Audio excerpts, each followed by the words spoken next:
So welcome. Thank you everyone for logging on to attend our virtual lecture, Craft Feminism, Making as Resistance and Inquiry by Melissa Hilliard Potter. I'm so excited that she is here and agreed to do this. And, Zoom has made the world a little bit closer in some weird ways, but made these things really easy for us, and we really appreciate it. So Melissa's her lecture is in conjunction with the Collecting Craft exhibition in the Brunnier Art Museum. If you are bored, come and see it. It's open until July 22nd. I'd love to have you there. Although there have been many people in Chensen, so you always want to be careful coming because the parking is a mess. So if you come to our museum, just park next door. And I want to thank Melissa again for taking the time to speak with us tonight, and also Kathy and John Howe enrichment program, art enrichment program, that generously funds these programs, and especially this one. There'll be time for questions at the end of Melissa's lecture, and please feel free to use the chat function to ask questions, or you can unmute yourself and ask if you'd like to do it that way too. So Melissa Potter is a feminist, interdisciplinary artist, writer, and curator whose work has been exhibited in numerous venues, including White Columns, Bronx Museum of the Arts, and Museum of Contemporary Art Chicago, and her films have been screened at international film festivals. Potter has developed research, documentary, and advocacy projects with ethnographers and intangible heritage experts to protect, interpret, and archive endangered women's handcrafts and social customs. Potter has been the recipient of 3 Fulbright Scholar grants, as well as funding from the CEC Arts Link, Trust for Mutual Understanding, and Soros Fund for Arts and Culture. A prolific writer, her critical essays have been printed in Bomb, Art Papers, Flash Art, Metropolis M, Hand Papermaking, and Afterimage, among others. Potter is a professor at Columbia College in Chicago and collaborates with artists in the medium of hand papermaking. She travels throughout the country teaching, lecturing, and conducting interviews, and does it online too. So she's multi-talented. And so excited to have you here, Melissa, and excited to hear what you have to say. Thank you so much, Adrian. Thank you, Adrian, and thank you to the museum. It's such a pleasure to be able to speak about this topic, which is very near and dear to my heart for all the reasons, but I also feel that in sharing this work, I also get to share the stories of women who are so often neglected in terms of the overarching history of art. Throughout my career, I've focused my work on recording a history of women and their art, their crafts, their rituals, and their stories. Most of these that I have recorded are endangered due to different reasons of war, globalization, urbanization. And so I have focused primarily on trying to protect and preserve, while at the same time trying to interpret in ways that help them be understood in a wider artistic framework. Tonight, I'm going to speak about just a few projects that I have worked on intimately, which represent an overarching group of concerns, which is by no means exhaustive, but tend to be quite common when we think about activism and craft, which has been inspired and done by women. Some of those include the development of micro-industry initiatives, intersecting fates of women and the environment, which is a topic that I'm most interested in currently, and we'll end the talk with some brand new research. War trauma and women's legal rights. Wait, here we go, great. So I started all of this in the former Yugoslavia. This is an image of a real map before we had cell phones. And I love it as a paper object. Highlighted are many of the villages I went and visited during my time there. I was funded by the Soros funds, primarily, and they were very interested in the cultural sector being part of the democracy building initiative. And of course, artists and activists and anthropologists were using those funds for a lot of different reasons to amplify things like disappearing women's culture. This is an incredible photograph from 2001. This village, of course, long gone. They call most of these villages ghost towns now, because the last people living in them were elderly women, as you see here, who, of course, like much of this region, invited me in for donuts and gave me things out of their collection. They had been sort of neglected because communism pulled the populations to the major cities for industry. And so over time, it actually became sort of shameful to be a village person. And so a lot of this heritage was under threat.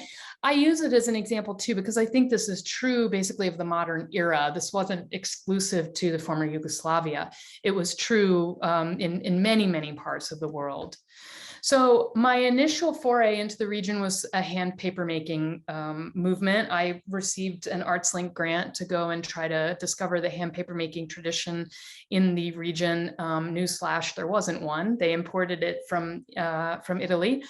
But I started working with a very famous ethnobotanist named Branka Stevanovic, who is responsible for a lot of preservation efforts of the ethnobotanical heritage of the Balkan region. This is her son, Nikola, who's one of my students at the Faculty of Fine Arts, where I built a papermaking studio. And I built this studio at a time post-NATO bombardment, which was in the year 1999, when these students were cut off from the world in many ways. They've been cut off from a lot of contemporary art. They had limited supplies. So when I would go and do these pop-up events, I would have often, 50 people showing up at a time. So I really felt like I was participating in the birth of a new generation of artists. And papermaking, like so many craft arts, continues to be very female dominated.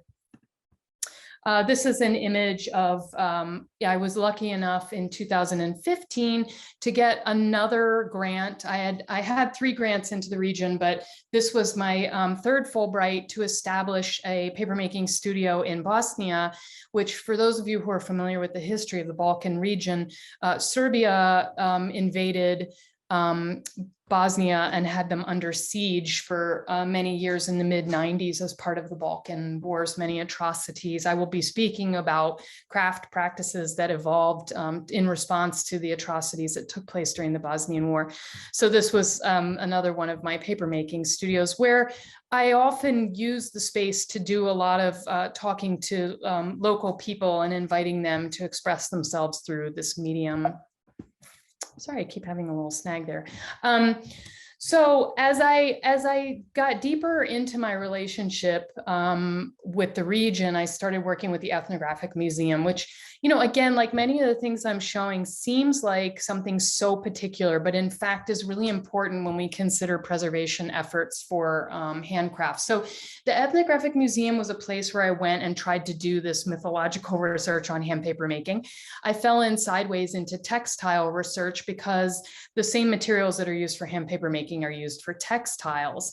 They have a very beautiful collection. They also, one of my closest colleagues, Sasha Srečković, became the UNESCO Intangible Heritage Practice Manager for the region and travels all over the world to protect and preserve traditions. And so I have a quote here from UNESCO, which is really important when we consider the efforts being made to protect handicraft and its implications specifically for women. This is from their website. Access to culture can often be restricted to certain social groups, with women and girls in particular facing complex barriers to participate in the cultural life of their communities.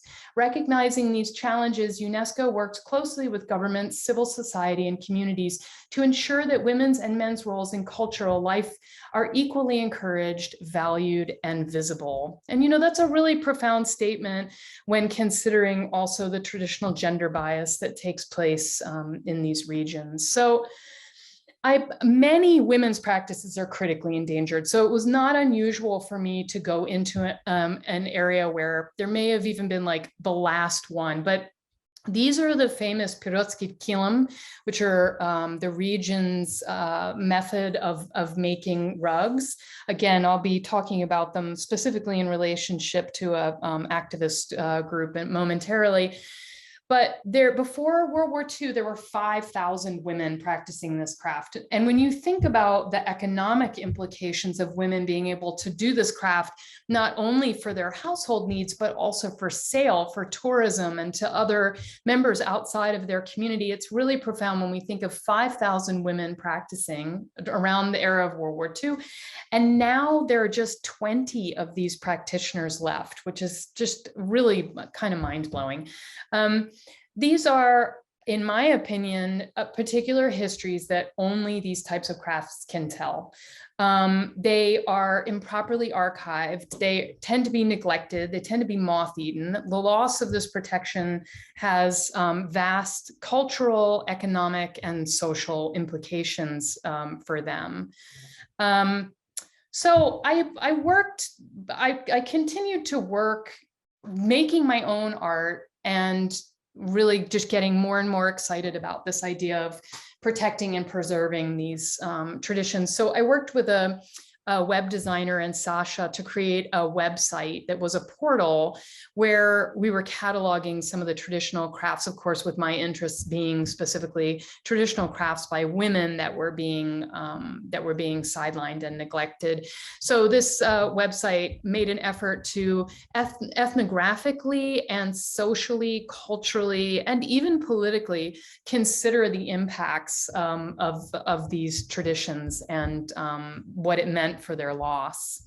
So here's where I really start talking about what this means in terms of modern interpretations and what the implications are, again, beyond traditional culture, beyond economics. So this is a woman named Beba. Beba is a mathematician, and she was a refugee during the Bosnian War in the area of Srebrenica. And probably some of you are familiar with the massacre that took place at Srebrenica. It's the most high profile. I would like to just remind all of us historically that it was one of many massacres that took place throughout the Balkan region, particularly in Bosnia.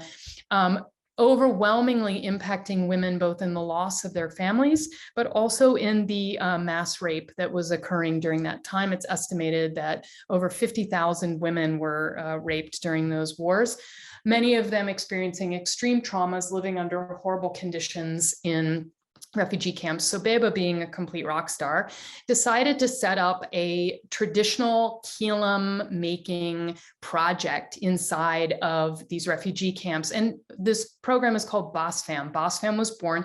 It's one part micro industry. This is very typical when we see activist craft projects. They tend to be this plus this plus this. So it was one part war trauma recovery, one part health and human services, because it was often married to other groups that would come in and deliver things like general health care and psychological help. And then one part micro industry. BOSFAM is alive and well. It's a very important tourist attraction. I interviewed her. I took a lot of hours of footage. And in the background, you'll see what was a memorial it's a permanent memorial in Potawatomi. It's a rug, and it's women putting in the names of the people that they lost during the war. This was a very interesting transformation of a craft object into a permanent memorial. I know of things sort of along the same lines, like the AIDS quilt. This is stationary in Potawatomi. And so, without becoming too terribly dark, it's important to understand the implications of what this means for people in terms of survival, particularly given our privilege here in the United States, when we haven't had to experience a war in this manner. This is called the Villain of Las Hotel. I actually stayed in the Villain of Las Hotel. Nobody told me that this was actually the site of a rape camp. More than 200 women were murdered in this space. They were held hostage, and they believe that there is a mass grave. One of the things I want to stress about women working in craft is that they tend to amplify histories that are overlooked. So when we talk about genocide in the Bosnian region, we often talk about the 8,000 men, for instance, who were killed in Srebrenica. We forget that rape often resulted in death. And it certainly resulted in lives that were shattered during that time, people who are still in the process of recovery from what took took place there. The women of the Tuzla region, where Beba is from, march every month. They march every month for the men and boys who are the victims, and they are working to create higher visibility for the women who were also tortured during that time. So part of my work also was writing. I mean, as Adrienne mentioned, I write. I want to point out that though most of us here know that there's such a thing as craft activism, it's still pretty shocking to me how little scholarship actually exists on this topic. So if you go and try to research craft activism, you'll find a lot of like books about, knitting activism, craftivism. There's a interesting book on sort of the history of women's textiles regarding activism, but it's still there's still a lot of room for growth. And so I felt like it was really important to start to record. So I used a blog during my time in Bosnia called Gender Assignment to interview not only Beba, have an interview with Beba on gender assignment, but also people like Donica Anderson, who is the kind of person through these interdisciplinary craft projects who goes in and offers psychological support for trauma survivors. So I did an interview with her. I also did an interview with a medical doctor who provides basic birth control and gynecological health. It's not surprising that these women have health problems at much higher risk due to what has taken place. So craft also becomes this safe place, this community place where many other things can be layered to provide women not only a sense of self-worth, but also tangible outcomes in terms of their physical health. So I teach at Columbia College Chicago. I teach book and paper arts. I'll talk in a moment about my curatorial work in paper arts, trying to animate the feminist history of paper. But a bit before, I curated a show called Social Paper, Hand Paper Making in the context of socially engaged art. I received a grant. I wrote a grant with my colleagues, Miriam Scher and Clifton Metter, who are both artist bookmakers. It was a Soros Arts and Culture Fund grant to go to the Tusheti region of Georgia and work with felt crafters. There are just a handful of them left, very few women working in this tradition. But simultaneously, we were going into a region that is struggling with 92% domestic violence rate. There's still a very high rate of femicide, and also of bride kidnapping. So it's a very difficult place for women to live. So the craft artisanal workshops that are in this Western region of Republic of Georgia are really important for a lot of reasons. Similar to Beba and the projects taking place in Bosnia, these projects provide women a place to be together, a place to receive domestic violence help and assistance, to receive healthcare, and to develop economic outcomes for themselves. And some of these workshops are very, very strong. Some of them are selling on the international market. The conversations that I had were very delicate, and I want to also stress that projects like this work best when there are a lot of interdisciplinary players who can keep everybody in check. I will never forget the day that Sasha Srečković from the Ethnographic Museum, he and I talked every day. And when I do projects like this, I'm usually in contact every day with the people that are helping me coach through. And he said, Melissa, have you considered what happens to these women when they go home? And if they make the mistake of letting them know that they're working with American feminists? I was like, whoa. So, again, to really consider, I think a lot of times crafts are considered something nice and sweet. But in this case, the stakes were really high and very serious. And we were very fortunate to have Women's Fund in Georgia also working with us in the region to make sure that as Western activists, we were cognizant of the intercultural issues that were taking place. So we went to a variety of locations, went to 5 villages in our first trip. We worked with an incredible young woman named Nana Mangrajde, who's in blue in this picture.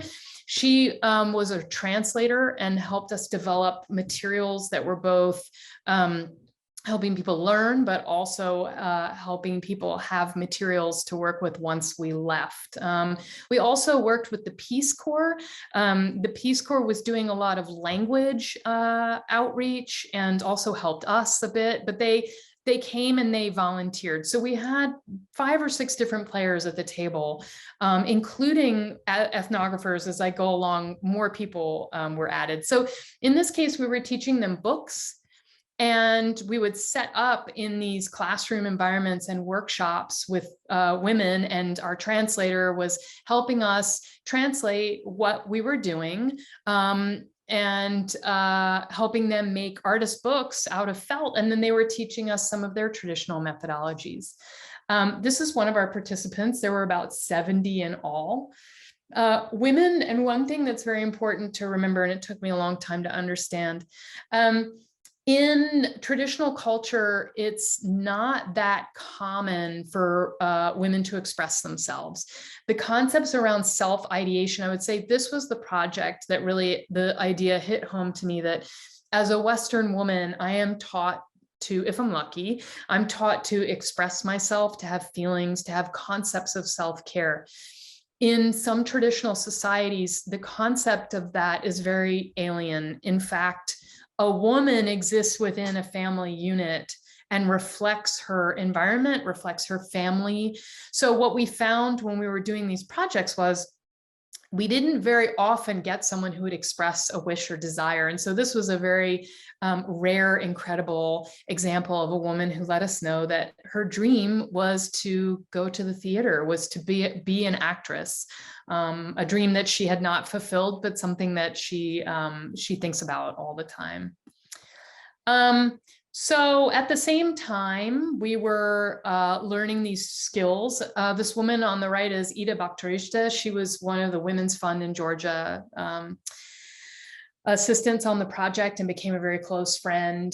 We loved her so much. And one day she said, feminist felt. So she made a piece of felt that was, feminist. And I said, maybe we should do a banner for every location. And so this idea of feminist felt was born. And we talked to the women at each location. We weren't leading about what they wanted to express. And it was surprising how much their ideas overlapped what we think of as sort of second wave feminism in this country. Things like listen to women, my body, my choice, no violence.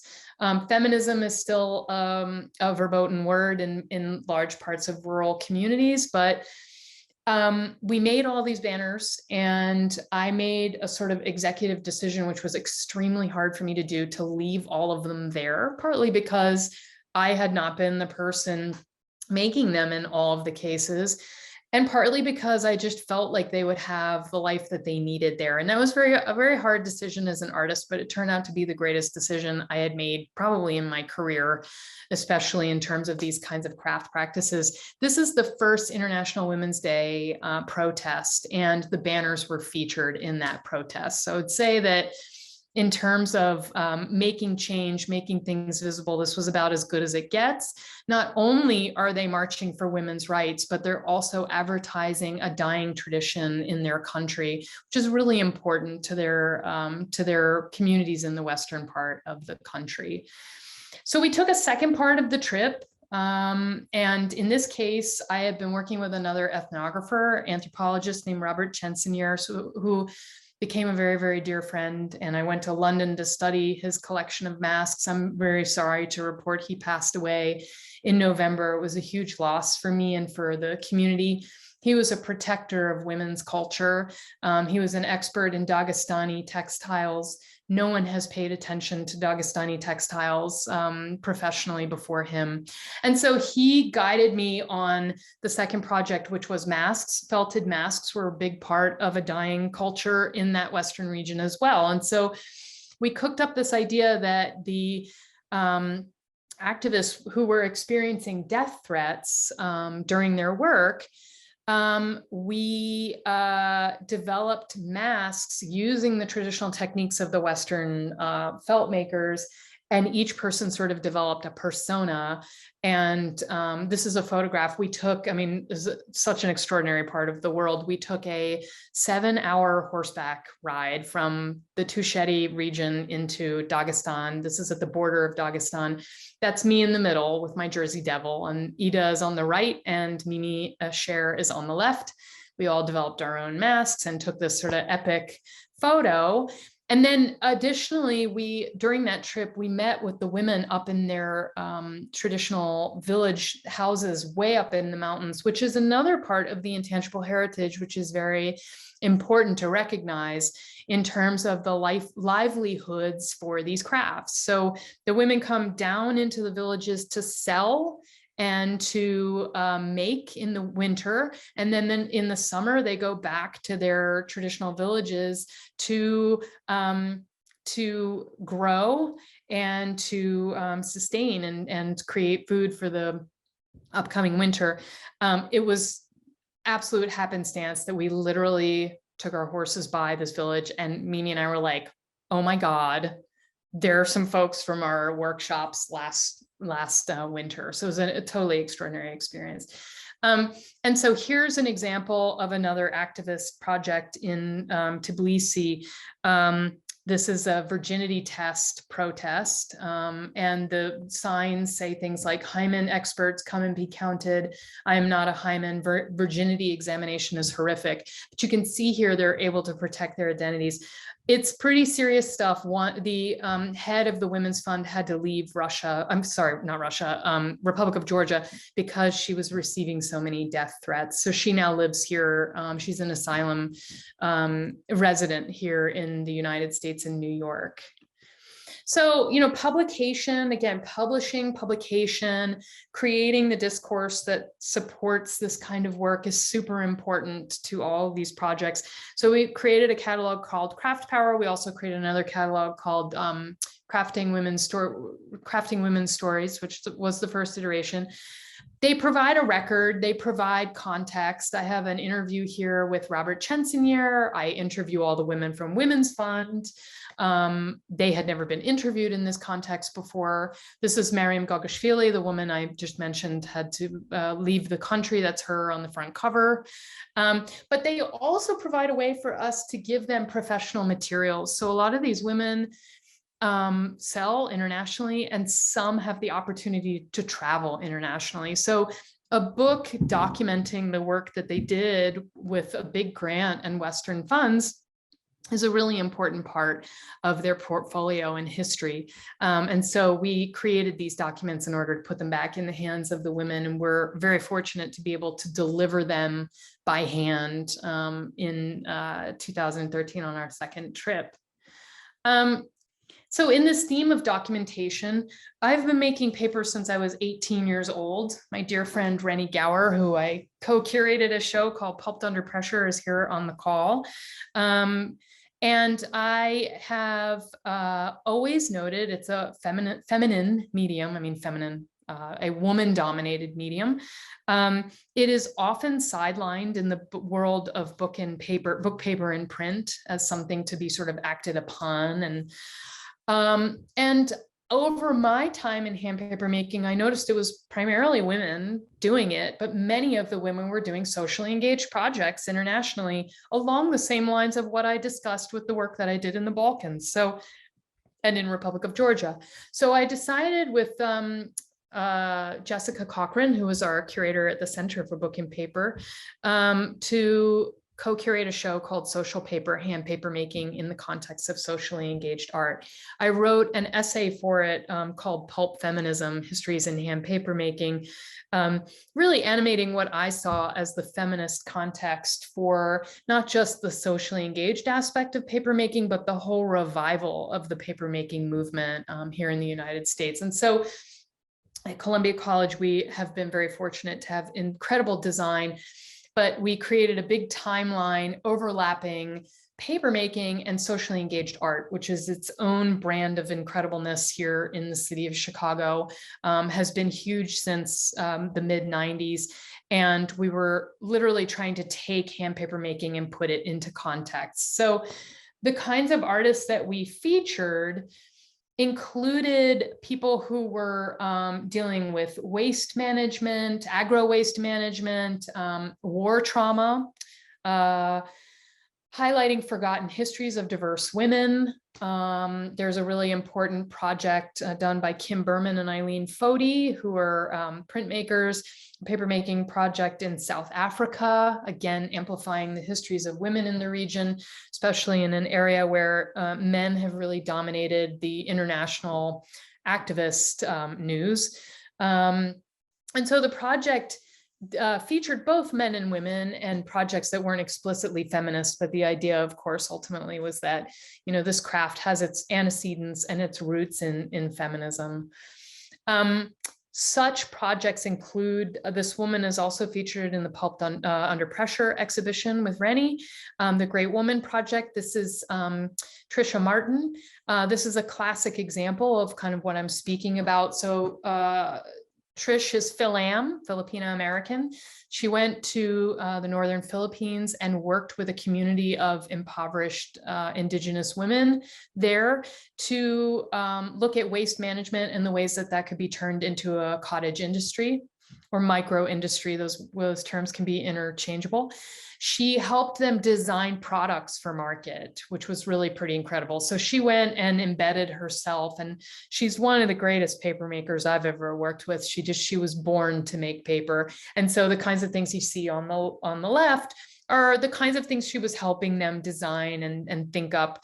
Things, not just greeting cards, but also original works of art to try to raise funds for their families and their communities. The other projects that were featured, there were over 18 projects featured in the show. Some of them had less direct outcomes in terms of micro industry, but I think of this, I want to highlight this one because it's so profoundly important. This is Laura Anderson Barbata. She is a feminist artist and hand paper maker.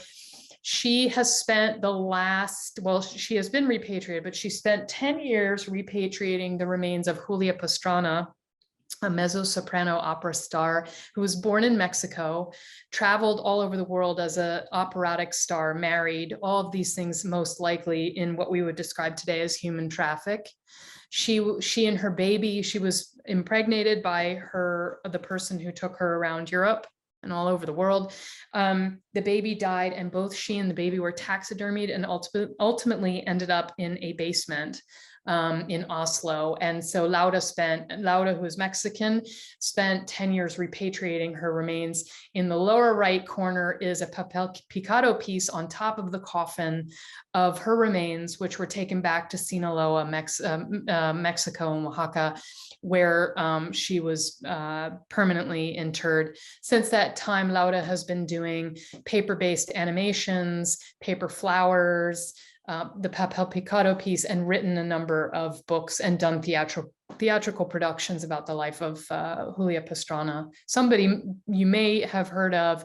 And if you've heard of Julia Pastrana, it's hugely, hugely Laura who's been responsible for making her visible in that way. Other projects include things like Kif Slemons, who's a wonderful Chicago-based artist who worked with a local community in Mexico to produce high-end jewelry made out of paper. And so she went and did very innovative design work with the women, playing in part on their indigenous traditions, and also her background as a fine jeweler, and then made these objects, which, unlike Trisha's project, had a much higher price point. They were much more, they sold for much more money. And so they affected the community in a much different way than some of the other projects. So, you know, in the interest of time, I'm going to talk for just about 5-10 minutes. I wanted to end with current research because it so fits in the theme and is so timely to what we're thinking about today and in the needs of women and also the needs of the environment. So I'm working on a project here in Southside Chicago, in an area called The Ridge. I planted a garden for the invisible labors of the prairie plants as carbon remediators, but also as source material for my own hand paper making.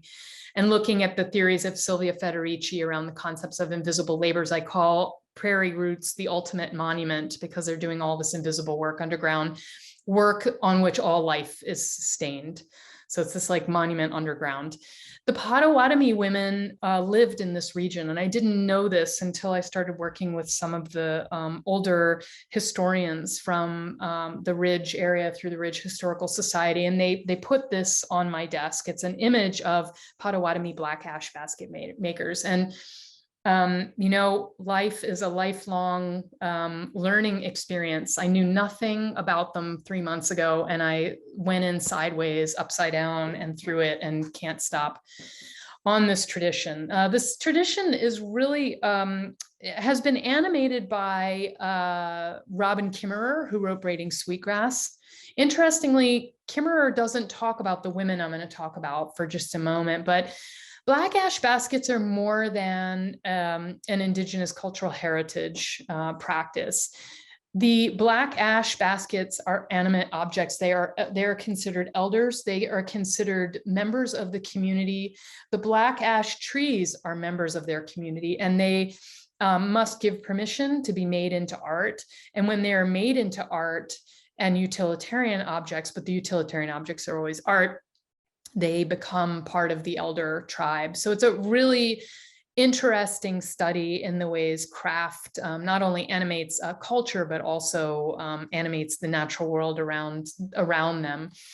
So this is a map I have by Kyle Matlatt, a Potawatomi member. And it's a cartographic map of the Potawatomi culture, which is north of Iowa, but it's in the greater Midwest region is the main society for Potawatomi. And here is an image of the black ash borer in red. So you can see the problem here is that the black ash tree is threatened by the borer. And so Kelly Church, who's on the right, I have a phone call with her tomorrow morning at 10 o'clock, and her daughter, Cherish Parrish, who's on the left, are very important sixth generation. Cherish is a sixth generation Potawatomi basket maker. Both of these women are very involved in seed saving.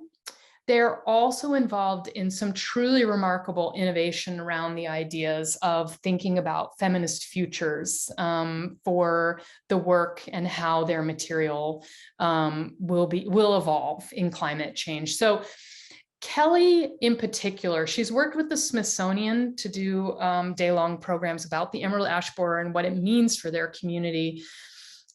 They are doing the seed saving, but they also recognize that their practice will have to evolve without the black ash tree, because in all likelihood, the black ash tree will become extinct.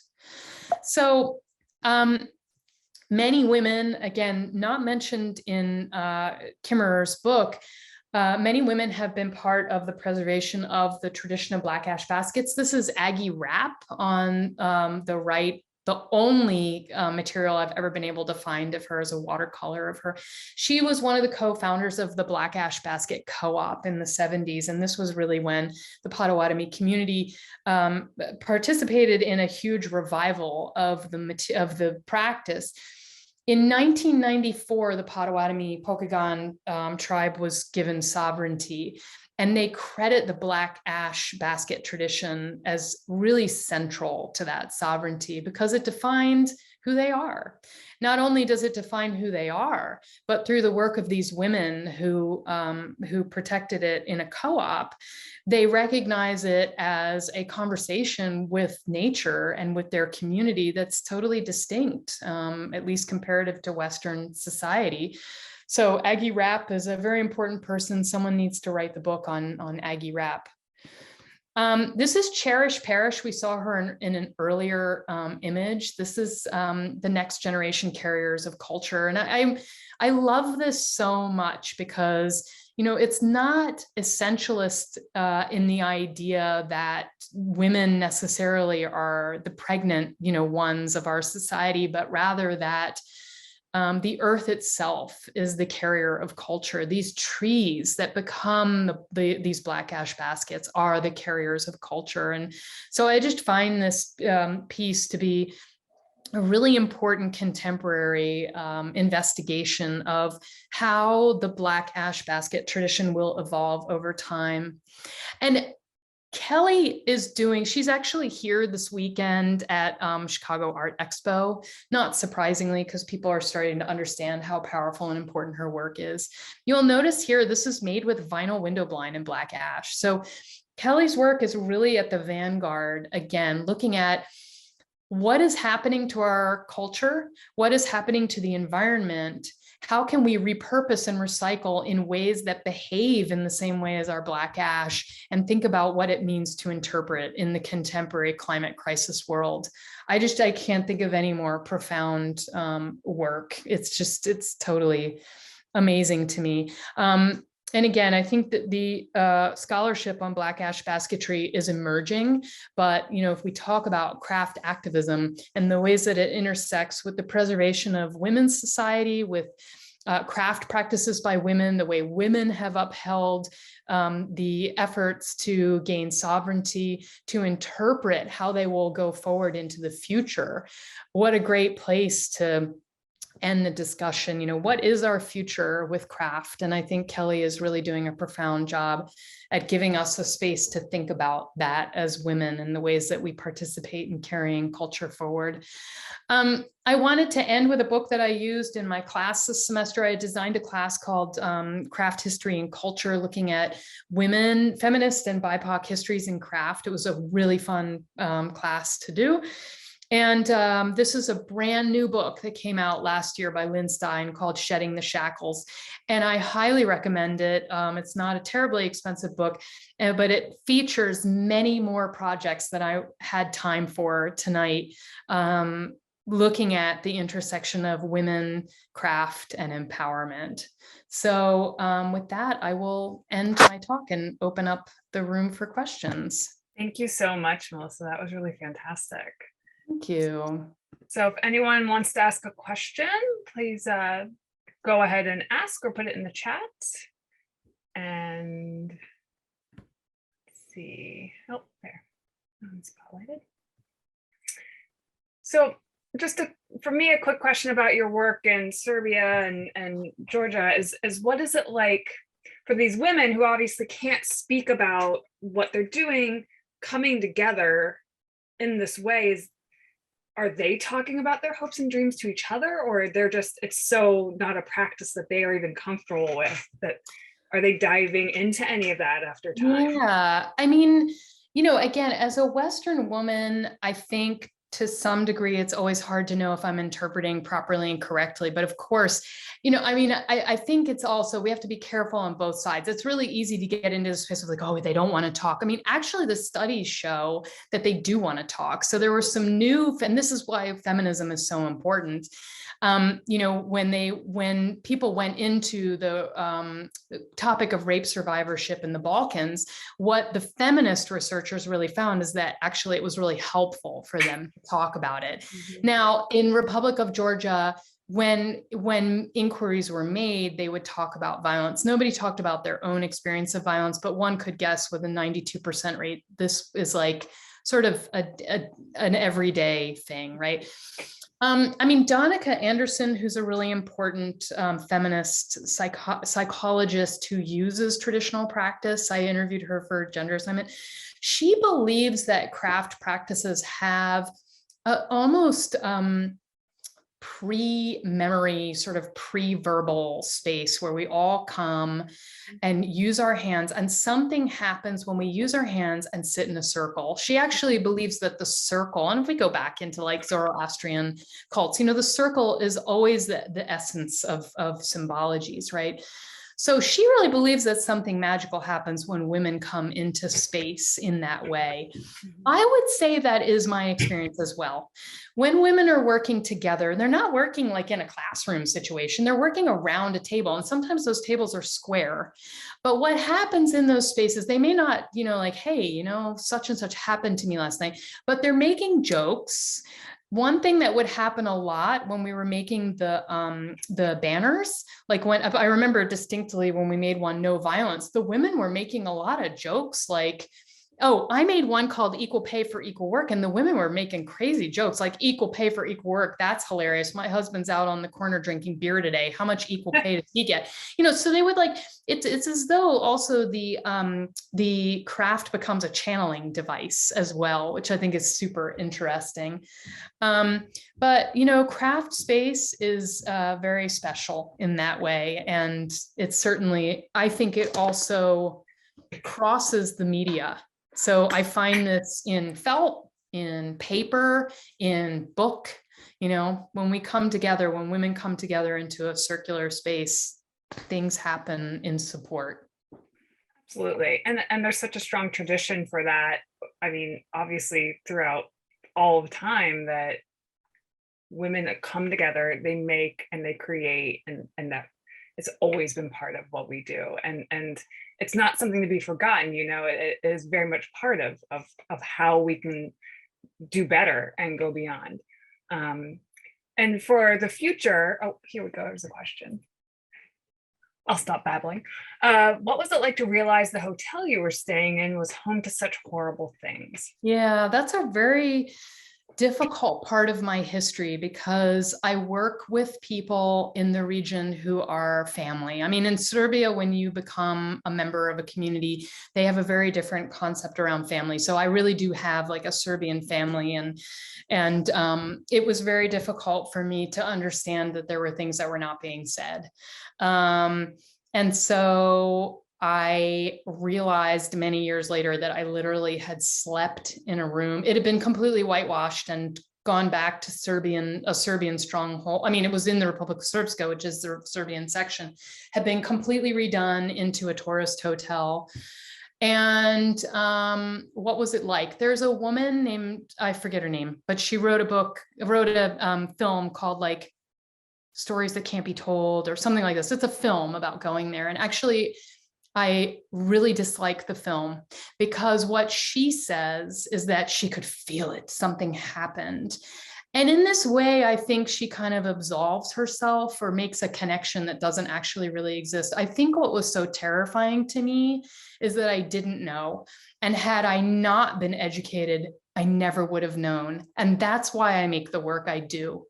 Nobody's going to know that there are potentially 200 women buried out back. This is not something that, so what was it like? I mean, I guess it maybe doubled down on my, efforts to participate in amplifying those histories. And I have a lot of rage about the fact that, certainly being genocide is the final frontier in terms of what you do to a person. But from a feminist standpoint, rape destroys people, and and it's multi-generational. We now understand through the Black Lives Matter movement the concepts around intergenerational trauma.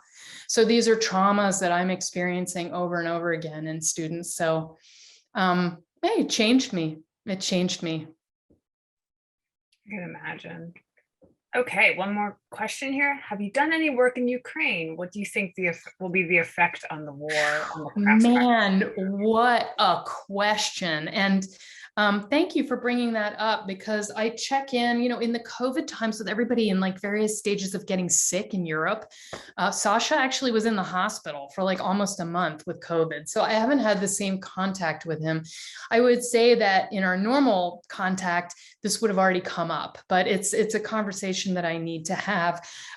Certainly, I'm sure you all are reading the news. Rape atrocities are absolutely, it wasn't until quite recently that rape was considered a war crime. So, it's also important to remember that our concepts around what women's experiences are and its relationship to craft activism, those are fairly recent phenomena, right? But I think that there certainly will be something there. I'm seeing a lot of artists donate their work and create efforts. What it will mean for refugees coming into Poland and places like that. I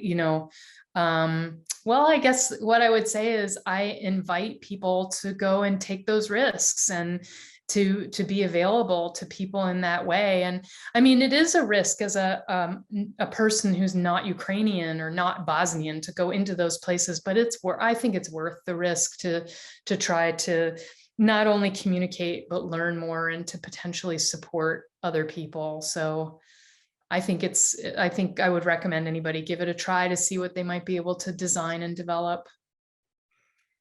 And a little bit more to that question, do you interact with practitioners in other craft areas, knitting, weaving, and other media in general? Do they say that again? Do they what? He's asking, do you interact with other practitioners in other areas? Yeah, yeah. I do. I mean, I come from sort of a multimodal family. My mother is a quilter, my father's a weaver. They're both knitters. Make. I've worked with people in clay. I mean, I think in some ways these things are all, sort of overlapped and interconnected. But knitting, it's Shedding the Shackles features the Coral Reef project, which is actually a crochet project. But knitting showed up a lot in Bosnia. And there's a reason for it. It's so simple to scale up, basically. It doesn't take much to take wool or, non-wool and knitting needles into a place and really scale something up. Well, someone wants you to talk about your woven paperwork. Oh, okay, cool. Yeah, so, part of my conversation with Kelly tomorrow is about a project that I'm working on. I'm really interested in future. So I think craft often is about the past. I've moved it into a discussion on loss. Like, what have we lost? What does it mean to lose something? And now I'm really thinking about it as the future. What does it mean to be working in craft for the future? And so I am a paper maker. I'm really interested in all these adjacent practices of women, weaving being the most recent. And so I collaborated with an incredible weaver named Monica Neuland Thomas, and she taught me some basic weaving. And I've been spinning my paper into thread and creating textiles with them. And it's been really fun. And I'm tapping back into the symbol systems, which have impacted me so incredibly. The Bosnian kilim and Serbian kilim, and the Republic of Georgia rug felted images, which come from Zoroastrian matriarchal cults. So the images that I use are all built on that, and this idea of rugs and scrap work and paper, which also is used for textile, but can be spun. So I'm really interested in the ways that, in the future, what does it mean to be plus one? What does it mean for a weaver and a paper maker and a Venetian blind maker to come together? What does that look like? That's very interesting to me when I think in terms of evolving practices.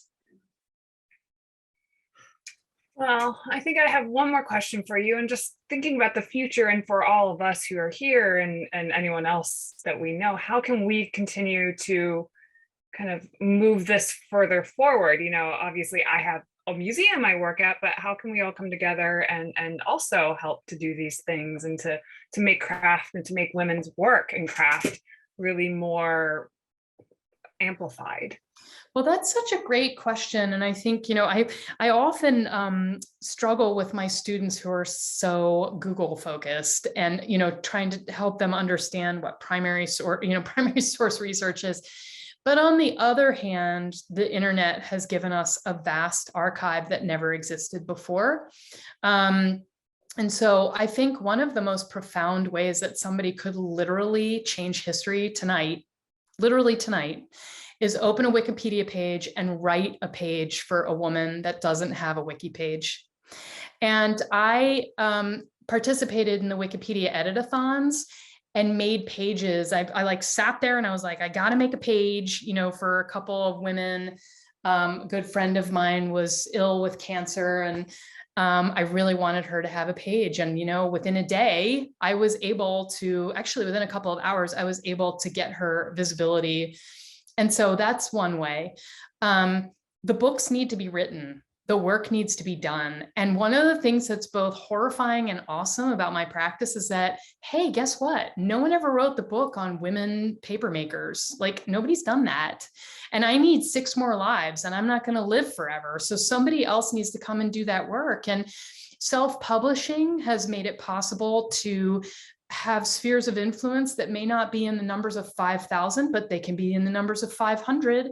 And changing 500 people's ideas about something has exponential growth. So writing, curating, Wikipedia pages, collaborating, and making work. I think those are the ways we can all go forward and amplify these histories. That's fantastic. And you are very positive. So I need that in my life. Those are good things to hear in these, in the place we are all at today. So I think that if there's no other questions, anyone else, I don't see any, but I think we'll just finish up for the night. And oh wait, another thank you, everyone. Hi, Christina.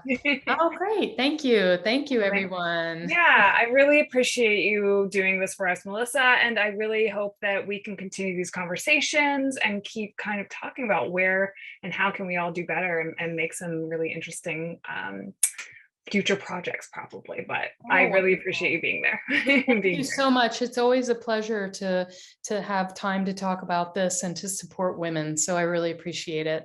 Thanks. Bye, everyone. Thank you.